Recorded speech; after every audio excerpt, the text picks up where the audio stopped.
ជាអ្នកមើលថែរហូតដល់លំស្នេហ៍ទាំងមិនដឹងខ្លួនឡើយអាណិតអូនជាងស្រឡាញ់បារម្ភអូនមិនលហើយយកក្នុងបងធ្វើជាខ្នើយពេលឯកាបងជាអ្នកញញចិត្តបងជាអ្នកលួងលោមសង្ឃឹមថាបេះដូងអូនក៏មានបងដែរយើងចំណាយពេលរួមគ្នាខ្លាចជាសម្ព័ន្ធភាពស្នេហ៍តើអូនគិតដូចបងទេ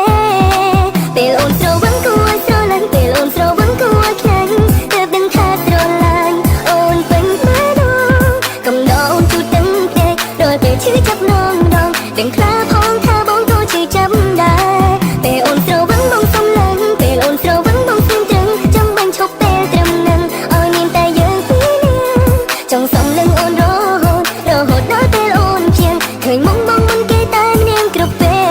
លរហូត